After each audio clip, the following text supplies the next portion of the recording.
Okay, so we're going to make some AIP sausage gravy with biscuits. So this is just the start of the sausage gravy. I'm making kind of a double batch so that I can freeze some, or at least have some for meals for the next several days for breakfast.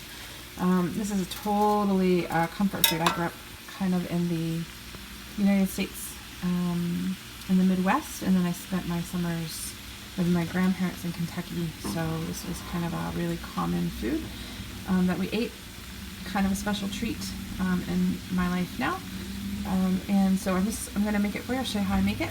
But we just start with some ground pork. This is pastured pork, so really good high quality local pork here in BC where I live now. And we have some various spices and things we're going to use in it, but I'll just get this browned up and then we'll add the spicings and we'll complete it. It's going to have coconut milk, and I'll put the whole recipe down below in the box. Okay. Okay, everyone, the pork is just about browned all the way through. There's a tiny little pink spots. It's not a big deal because it's going to cook a little longer and then cook in the coconut milk as well as the gravy thickens, so it'll get all nice and done. But right now we're going to season it. So taking about, I just use my Himalayan sea salt. That's about a teaspoon of salt. And we're going to go with, sorry, I should have the lids off of these, or maybe measured out would be better for future videos. This is sage. So it's going to be about, there's 2 pounds of meat in here. You're going to want about 2 teaspoons of sage. Now all of these, you're going to obviously want to taste it. You can always add more if you want more. I do mace because a lot of the things that I would typically put in a sausage recipe you actually can't have on AIP. Some of the spices are not allowed, but mace is a great substitute for a lot of those. So again, with the mace, probably about a teaspoon to a teaspoon and a half just to start. And again, you may want to adjust these. I'll taste it once it's almost done, and then I'll know better. You're going to do turmeric. I just like turmeric for its anti-inflammatory. It doesn't have a super strong flavor in this, but it gives just a nice little depth of flavor, and the color is kind of neat that it gives it. About a teaspoon and a half of that. And then oregano, which I know sounds a little odd, and we're doing about, honestly, almost a tablespoon of oregano. Sounds a little strange to put oregano in sausage for a non-Italian sausage, but it actually gives a really nice flavor. It makes it, to me, taste more like actual breakfast sausage than when I was doing it without it.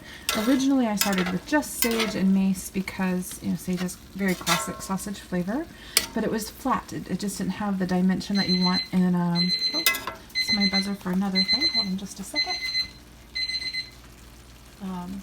It was flat. It just didn't have the dimension that you get in a nice sausage flavor. So the turmeric and oregano were recent additions, and they've worked super, super well for this particular recipe. So what I'm going to do is I'm going to let this cook down and let the spices get nice and hot through. I'm going to let the meat cook for another minute.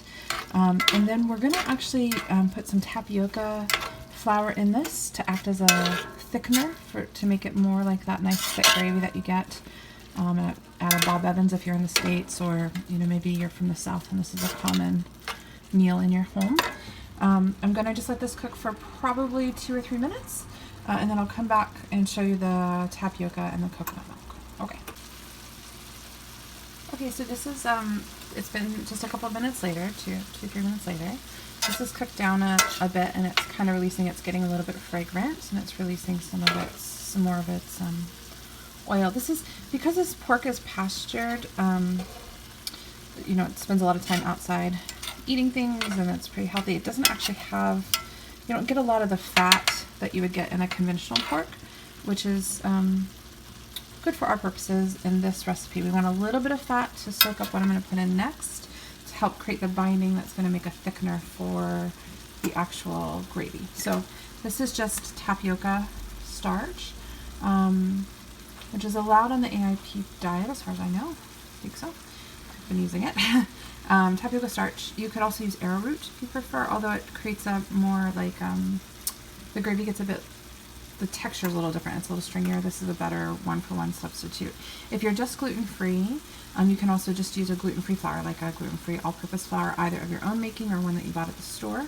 But because we're doing this one AIP, I'm doing tapioca.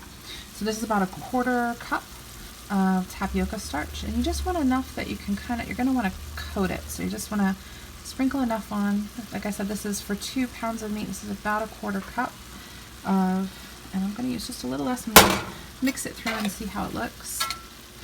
Because again, you want it to kind of absorb, but you don't want so much white that it'll create weird clumping.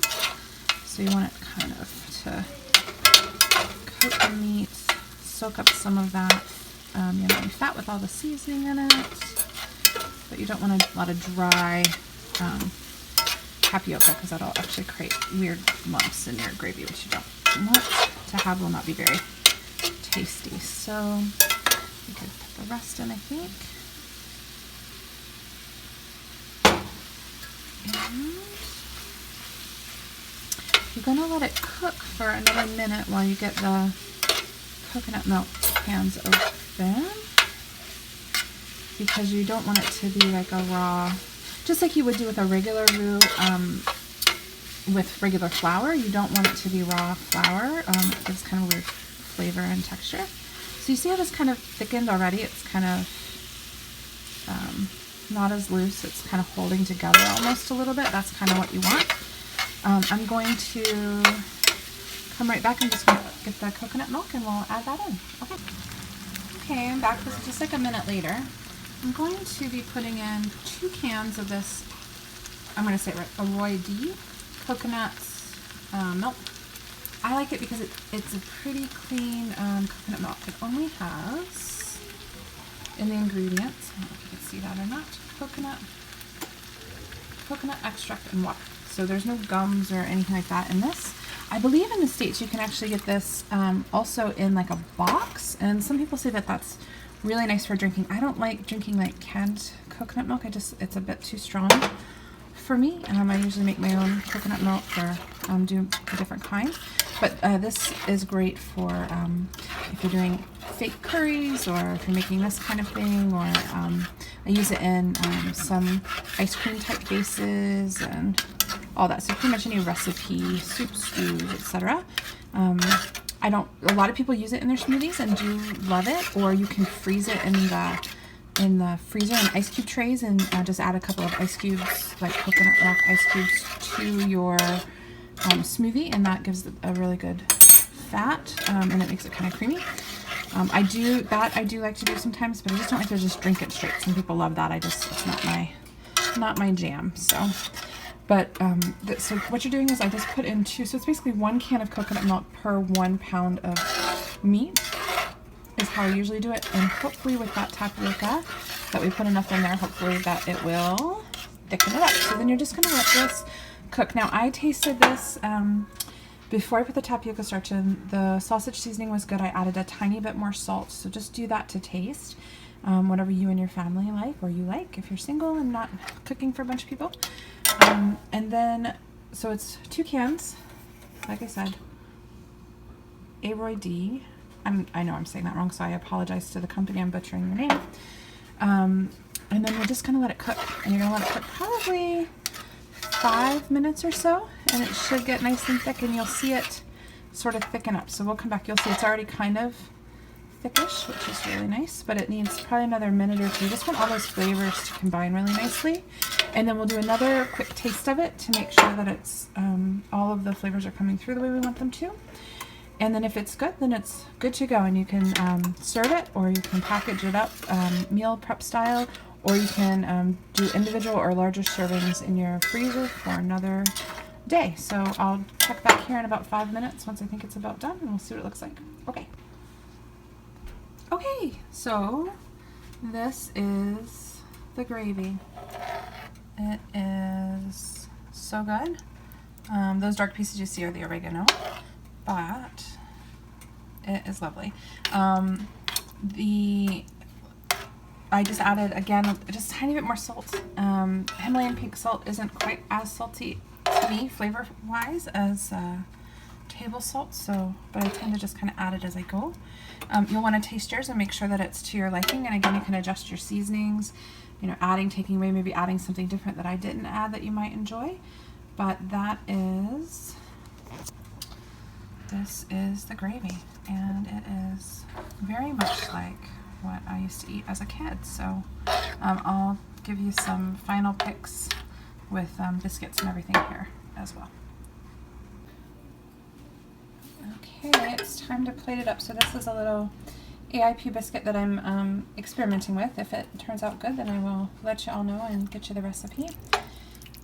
And then we're just going to dig right into this gravy. And this is how we do it where I grew up. Just put it right over top. You usually eat in a bowl, often with a spoon. Although some people are fancy and eat it with forks and knives. But when my grandmother made it for me, this is how we did it. Biscuits and gravy, AIP style.